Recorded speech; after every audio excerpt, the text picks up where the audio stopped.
एक सही आ, गुरु के पास, मतलब सही है गलत नहीं, गुरु की तलाश में वो फिर आगे बढ़ता है कि मुझे कहीं ना कहीं गुरु मिले और मैं जान सकूं कि ये माजरा क्या है, ये मामला क्या है। पता है, कहते हैं धरती पर ईश्वर, माँ बाप ईश्वर के रूप में है, और गुरु जो है वो ईश्वर से जोड़ने वाली वो परम शक्ति। तो वो अंतरात्मा फिर गुरु की तलाश में गुरु के पास पहुंचती है कि आपसे मुझे ज़िंदगी को समझना है, ज़िंदगी को जानना है, आप मुझे बताएँ। और गुरु के शरणों में अपने प्रश्नों की पोटली को लेकर के, जैसे वो संस्कारों की पोटली को लेके माता-पिता की गोद में आ गया, उसी तरह से प्रश्नों की इस पोटली को लेकर के और वो गुरु के चरणों में आके बैठ जाता है कि आप मुझे बताएँ, मैं क्या करूँ और मैं कैसे करूँ? तो ये अगला पड़ाव है ज़िंदगी का, और गुरु की वंदना के साथ वो आगे बढ़ता है। तो इस परफॉर्मेंस के लिए बच्चे अपने गुरु के प्रति वो सम्मान, वो रिस्पेक्ट, वो फीलिंग्स, उनके साथ एक कनेक्शन बनाने की दिशा में वो आगे बढ़ते हैं।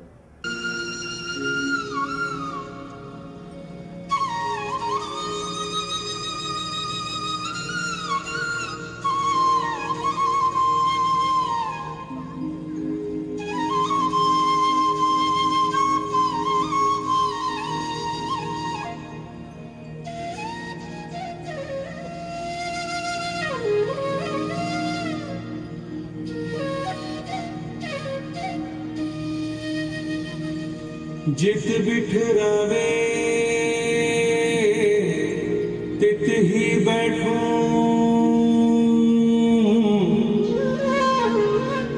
जो पहरावे सुई सुई पहनूं। मेरी उनकी प्रीत पुरानी, बेचे तो बिक जाऊं।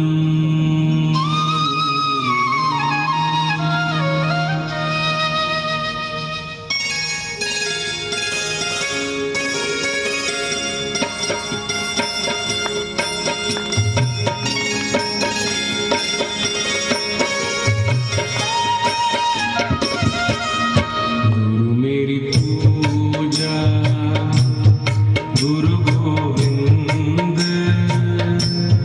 गुरु मेरा पार ब्रह्म, गुरु भगवंत।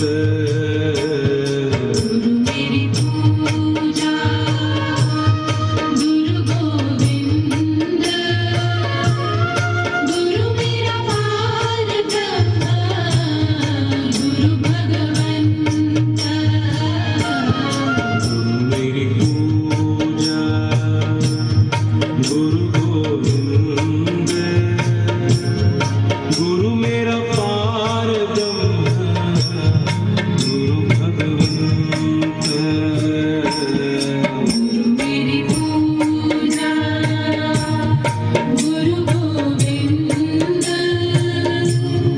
गुरु मेरा पार ब्रह्म, गुरु भगवंत।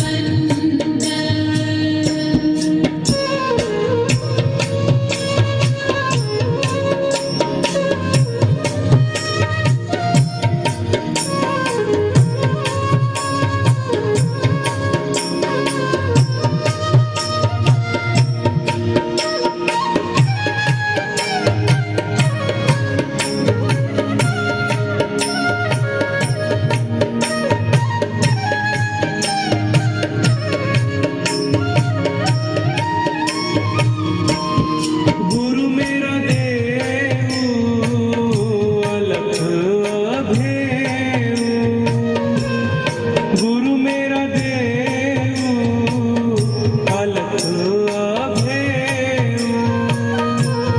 सर्व पूज चरण गुरु सेव, सर्व पूज चरण गुरु सेव।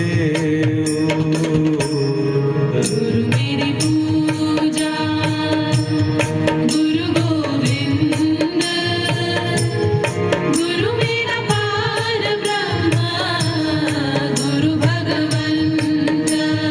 ओ गुरु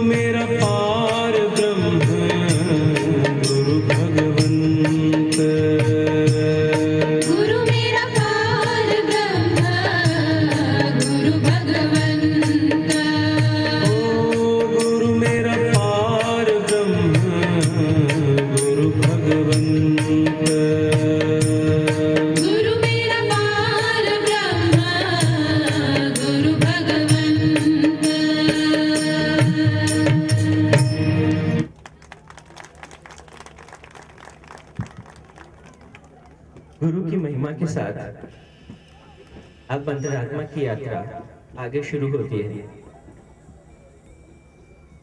पता है, हम अक्सर सोचते हैं गुरु को किसी इंसान के रूप में, पर जहां तक मैं समझता हूँ ईश्वर की ये संपूर्ण सृष्टि एक गुरु की भांति हर क्षण हर पल हमें सिखाती है, हमें समझाती है, अगर हम सीखने को तैयार हैं।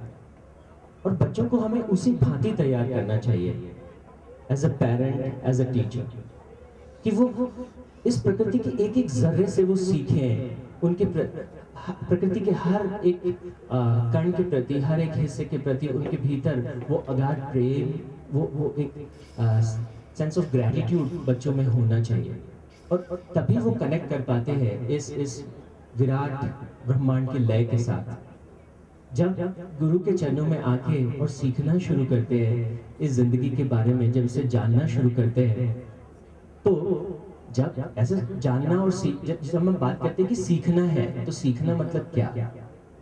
तो हम अक्सर यहाँ बात करते हैं बच्चों के साथ, सीखना मतलब 4 चीजें। सबसे पहले जानना, उसके बाद समझना, उसके बाद जीवन में उसे उतारना, और उसके बाद दूसरों को उसे सीखने में हेल्प करना। So knowing, understanding, then implementation, and then contribution, helping others. Knowing के पार्ट पे ज्ञान को इकट्ठा करना, तो ऐसा लगता है गुरु के चरणों में बैठ के सीखें और जानें और बहुत सारा जानें। लेकिन अगर हम सिर्फ केवल जानकारियां इकट्ठी करते जा रहे हैं और बहुत से हमने ग्रंथ पढ़ लिए, शास्त्र पढ़ लिए, तो कोई बहुत बड़ा फायदा होने वाला नहीं है। जिंदगी में बहुत बड़ा बदलाव कोई आने वाला नहीं है अगर सिर्फ जानने के आधार तक चीजें सीमित हैं। जानने के साथ साथ फिर उनको समझना पड़ेगा। आज शायद ही कोई ऐसा बच्चा हो या कोई व्यक्ति हो जिसको जानकारी की कोई कमी है। उसे पता है ईश्वर क्या है, ईश्वर मंदिर में है, ईश्वर चर्च में है, ईश्वर गुरुद्वारे में है, ईश्वर मस्जिद में है, उसे सब पता है। मृत्यु के बाद इंसान कहाँ जाता है? स्वर्ग में जाता है। आता कहाँ? ईश्वर के घर से आता है। तो जानकारी की कहीं कोई कमी नहीं है, बहुत सारी जानकारियां हैं, पर क्या सचमुच उन जानकारियों की उसे समझ है? वो जो जानता है क्या वो उसे समझता भी है? क्या कॉन्सेप्ट्स के लेवल पर उसको उसकी गहरी समझ है? चाहे हम आध्यात्मिक बातें करें, चाहे हम सांसारिक बातें करें, ये दोनों अलग अलग नहीं है। सो कॉन्सेप्ट्स की जो अंडरस्टैंडिंग है वो बहुत डीप होनी चाहिए। उसके प्रकृति के साथ क्या संबंध है, माता पिता के साथ क्या बिहेव करना चाहिए, पेरेंट्स के साथ गुरुजनों से कैसे उसे इंटरेक्ट करना है, हर लेवल पे हर तरह के जो कॉन्सेप्ट्स हैं जो लाइफ को एक बेहतर लाइफ की तरफ लेके जाते हैं, वो उसके बहुत अच्छे से क्लियर होने चाहिए। और इसमें पेरेंट्स एक बहुत इंपॉर्टेंट भूमिका निभा सकते हैं। तो गुरु केवल हमें जानकारी नहीं देते, वो हमारी समझ को परिपक्व करते हैं, और समझ को परिपक्व करने के साथ साथ वो उसे सिखाते हैं कि उस समझ को कैसे प्रैक्टिकल लाइफ में लाना है। और यहीं पर जब हम इम्प्लीमेंटेशन मोड में आ जाते हैं, तो वहां पे एक ट्रू सर्च शुरू हो जाती है एक्सपीरियंस करने के बारे में। और वो अंतरात्मा की यात्रा का ये जो पड़ाव है कि मुझे अनुभव करना है। गुरु क्या करते हैं? वो सोच के गया था गुरु के पास से मैं सारे प्रश्नों के उत्तर ले लूंगा, और गुरु बदले में क्या कहते हैं? उत्तर तो देते ही हैं, साथ ही साथ उसमें उत्कंठा पैदा कर देते हैं, एक अटूट जिज्ञासा, एक और क्यूरियोसिटी उसमें भर देते हैं कि तुम ढूंढो, आगे बढ़ो और खोजो। और ये जो खोजने की जो शक्ति उसे मिलती है, इसके बाद उसे लगता है कि अच्छा, ये मुझे ढूंढना है, ये मुझे पता लगाना है। आज एजुकेशन में हम बच्चों को सिर्फ रटे रटाए आंसर्स दे देते हैं। मुझे लगता है कि वो आंसर पर्याप्त नहीं है। हमें बच्चों को खोजी बनाना चाहिए। और जो आध्यात्मिक जो जगत है, वहाँ पर भी रटे रटाए आंसर्स की जरूरत नहीं है। वहाँ पर भी हमारे भीतर से एक खोज शुरू होनी चाहिए, और वो तभी संभव है जब हम गुरु के शरणों में होते हैं। तो अंतरात्मा अगले पड़ाव पे जाती है। सबसे पहले उसके मन में प्रश्न पैदा हुए, जीवन क्या है, और वो प्रश्न से गुरु की शरण तक ले गए, और गुरु ने उसके भीतर प्रश्नों को लेकर और गहरी जिज्ञासा और उत्कंठा पैदा कर दी, और तब वो जीवन के प्रति एक रिसर्च मोड में आ गया, एक खोज के मोड में आ गया। और इसी खोज को, और वो किस खोज पे निकल पड़ा गुरु के आशीर्वाद से, उस खोज को यहाँ इन प्यारे प्यारे बच्चों ने प्रेजेंट किया है। जिनके साथ मिलके क्यों ना इस खोज पर हम सब इसका आनंद लें, हम इस खोज पर आगे बढ़े।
सच की, सिर्फ तलाश है सच की।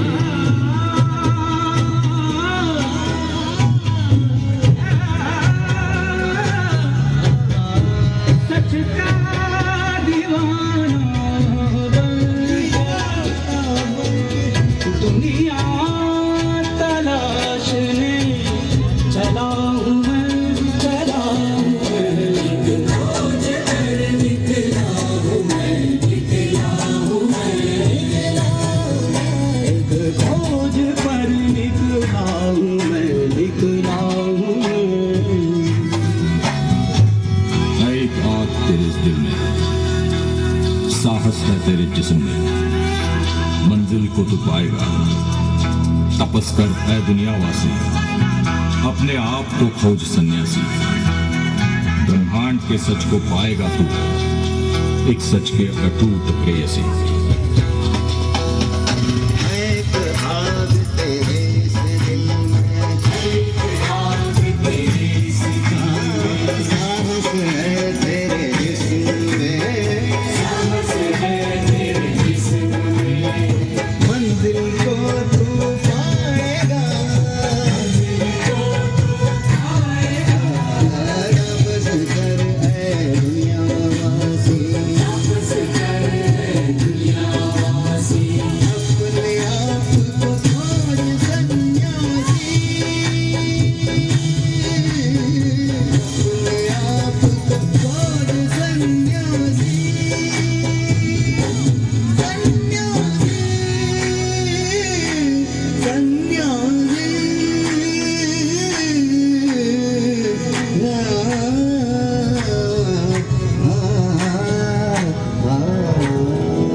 ब्रह्मांड के सच पाएगा तू, पाएगा तू, पाएगा। ब्रह्मांड के सच पाएगा तू, पाएगा तू। एक सच के अटूट प्रेयसी, प्रेयसी।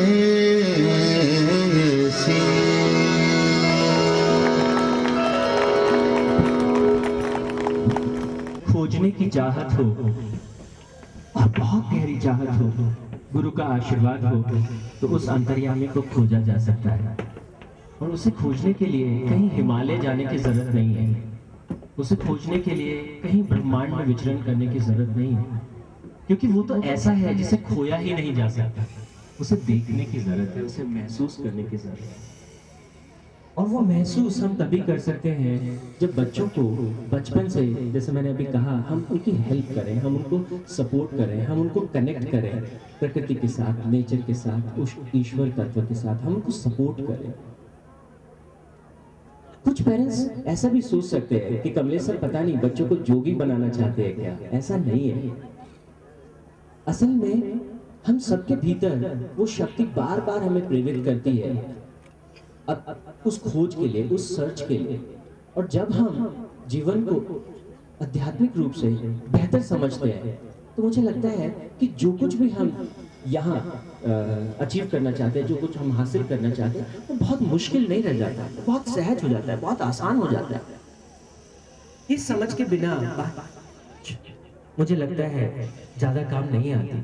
अल्टीमेटली फिर वो परेशानी में तब्दील हो जाती है। इसलिए हमें बच्चों की जो नींव है, जो उनके फंडामेंटल फैक्ट्स ऑफ लाइफ, उनको हमें मजबूत करने की ज़रूरत है, उनको और भीतर से पक्का करने की ज़रूरत है। जब अंतरात्मा इस खोज में आगे बढ़ती है और उसको एक प्रॉपर सपोर्ट भी साथ साथ मिलता चला जाता है, तो एक अद्भुत घटना घटती है। और वो घटना है, उसे एक झलक मिलने लगती है कि हाँ, ईश्वर है। अगर सही खोज है और उस खोज में वो तड़प है, तो वो दिखने लगता है, और वो ईश्वर दिखने लगता है। कभी किसी मासूम बच्चे की आंखों में, कभी किसी महकते फूल में, तो कभी किसी हवा के झोंके में, कभी बादलों के पीछे से, तो कभी वो दिखता है किसी कोपल के नीचे से। हर क्षण, हर पल उसे देखा जा सकता है। और जब उस खोज में जैसे जैसे आगे बढ़ते हैं, क्या महसूस होता है, अंतरात्मा कैसे महसूस करती है, क्या फील करती है, वो भाव, वो मनोभाव क्या लगा, क्या महसूस हुआ, वो इस अगली प्रस्तुति का हिस्सा है। उसे लगता है कि हाँ ईश्वर है, जैसा कि यहाँ बैठे बहुत से लोगों को लगता है हाँ ईश्वर है। कभी ना कभी एहसास होता है, अगर थोड़ी सी भी तड़प है, थोड़ी सी भी एक इंक्लिनेशन है तो हाँ लगता है कि है। लेकिन उसके बाद जब दुनिया की तरफ देखते हैं, ओके ईश्वर है, लेकिन फिर दिखता है इतनी, फिर कुछ लोग गरीब हैं, बहुत तकलीफ में है, दर्द में है। ये विषमता क्यों है? अगर ईश्वर है तो फिर दुख क्यों है, पीड़ा क्यों है? कहीं गरीबी, कहीं मारा मारी, कहीं भूकंप, ये सब क्यों है? ये एहसास होना, उसे देखना और साथ ही साथ एक दुनिया को देख करके और भीतर एक विस्मय पैदा होना, भीतर और प्रश्नों का एक द्वंद्व होना, तो है नहीं है नहीं है, इस खास तरह के मनोभाव में, ये एक खास तरह की परिस्थिति में अंतरात्मा जूझती है, या पता नहीं उसे कैसा लगता होगा कि क्या उस फीलिंग को जो है बच्चों ने यहाँ इस सॉन्ग के साथ इस प्रेजेंटेशन में डाला है। एक तड़प को यहाँ उन्होंने प्रेजेंट करने की कोशिश की है, साथ ही साथ में जवाब भी उन्होंने दिया है कि उनको खोज में क्या अनुभूति हुई, ईश्वर उन्हें कहाँ मिले, मंदिर में मिले, मस्जिद में मिले, गुरुद्वारे में मिले, कहाँ उनको ईश्वर मिले, इसका जवाब और साथ ही साथ अपनी उलझन, दोनों स्थितियाँ वो यहाँ रख रहे हैं।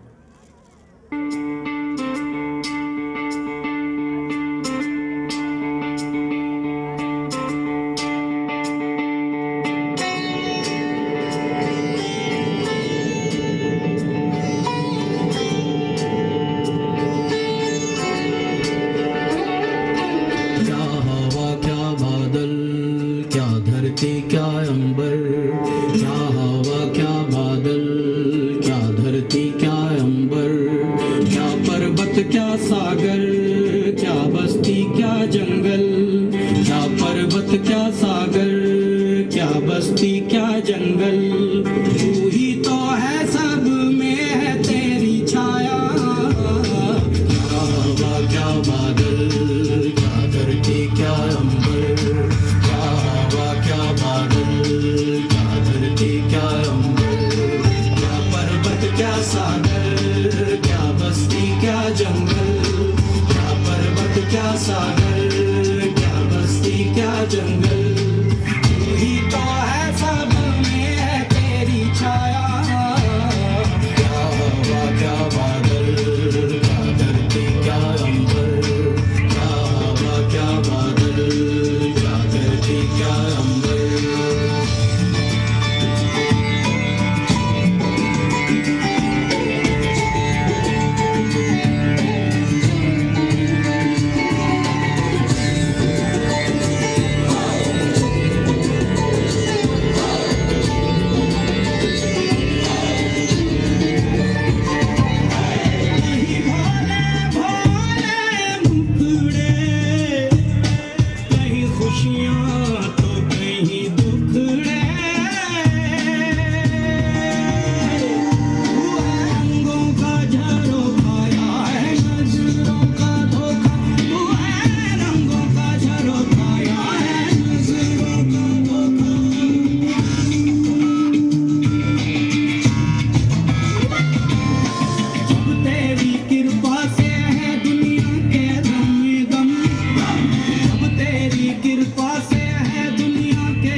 फीलिंग, सीखने की, एक विनम्रता का भाव, और इस भाव के साथ वो उस खोज पे जब निकलता है तो वो उस सार तत्व के करीब जा पाता है। वो देख पाता है कि हाँ, वो ईश्वर तत्व सब जगह है, हर जगह है।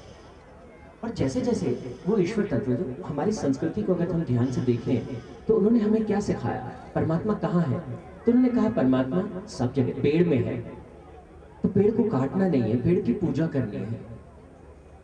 अब आप सोचो कि अगर पेड़ की पूजा करनी है तो हम क्या कर रहे हैं? हम इस प्रकृति का जो बैलेंस है, जो संतुलन है, हम उसे बना रहे हैं। पहले हम अंधाधुंध तरीके से, जैसे जैसे हमारी संस्कृति का क्षय हुआ, जैसे जैसे हम अपने आप के बारे में भूलते चले गए, वैसे वैसे हमने जंगल के जंगल साफ कर दिए। और फिर हुआ क्या? Environmental problems. अब ये यहाँ बरसात नहीं हो रही, यहाँ सूखे की प्रॉब्लम है, वहाँ पे ग्रीन हाउस इफेक्ट हो गया है, यहाँ पे ये हो गया है, पूरा प्राकृतिक असंतुलन। उन्होंने हमें हर चीज में ईश्वर तत्व को देखने की, हमारी संस्कृति ने हमें वो सिखाया है। और मैं चाहता हूँ कि एज अ पेरेंट आप बच्चों को उसके साथ और गहरे से कनेक्ट करने में मदद करें। जब वो बच्चा हर तरफ ईश्वर तत्व को देखना सीख रहा है, उसे लगता है कि पानी क्या है, उसी ईश्वर का हिस्सा है। वो अगर पानी को उस तरीके से देख रहा है, पानी के प्रति उसका नजरिया, एक डिवाइन, एक दिव्य दृष्टि, दिव्य दृष्टि अगर पानी के प्रति उसकी है तो क्या होगा? वो उस पानी को पॉल्यूट नहीं करेगा, वो उसे मिसयूज भी नहीं करेगा। वो फीलिंग हमें उसके भीतर पैदा करनी है। और आप जरा कल्पना करो, जिस तेजी से आज हम बहुत सारी शिक्षा हम अपने बच्चों को दे रहे हैं, और जिस तरह, जिस राह पे ये मानवता चल पड़ी है, बहुत सीधे सीधे प्रोडक्शंस हैं कि बहुत जल्दी ये एयर सांस लेने के लायक नहीं बचेगी, पानी पीने के लिए नहीं बचेगा, जमीन रहने के लिए नहीं बचेगी। तो जब तक हम अपने आप को वापस से अपनी संस्कृति के साथ, उन मौलिक बिंदुओं के साथ, उस मौलिक सभ्यता के साथ वापस से अपने आप को रीयूनियन नहीं करते, रिकनेक्ट नहीं करते फंडामेंटल्स में जाके, तब तक मुझे लगता है कि हमारा फ्यूचर बहुत कठिन होता चला जाएगा। और ये करने कौन आएगा? कौन हमारे बच्चों को ये सब सिखाएगा? कोई बाहर से आने वाला है नहीं। As a parent, as a mother, हमें ये शुरुआत करनी है, हमें इसको प्रारंभ करना है। और जब मैंने कहा कि वो ईश्वर तत्व सब जगह है और फिर भी विषमता है, वो विषमता क्यों है? वो लीला क्या है? जैसे जैसे जैसे जैसे ये परिपक्वता आती जाती है, उस राह पे जैसे जैसे आगे बढ़ने लगते हैं, बहुत सारी चीजें जैसे जैसे समझ में आने लगती हैं, अंतरात्मा अगली सीढ़ी की तरफ बढ़ने लगते हैं, मतलब विकास के अगले पायदान की तरफ हम बढ़ने लगते हैं। और वो पायदान क्या है? वो बहुत महत्वपूर्ण पायदान है। जैसे मैंने कहा था कि बचपन से ही हम बच्चे को कंडीशन करना शुरू कर देते हैं, बचपन से ही हम उसके ऊपर बहुत सारी की धारणाएं रोपित करना शुरू कर देते हैं। हम बच्चे को बताने लगते हैं कि ये सही है, ये गलत है, ऐसा करना है, ऐसा नहीं करना है।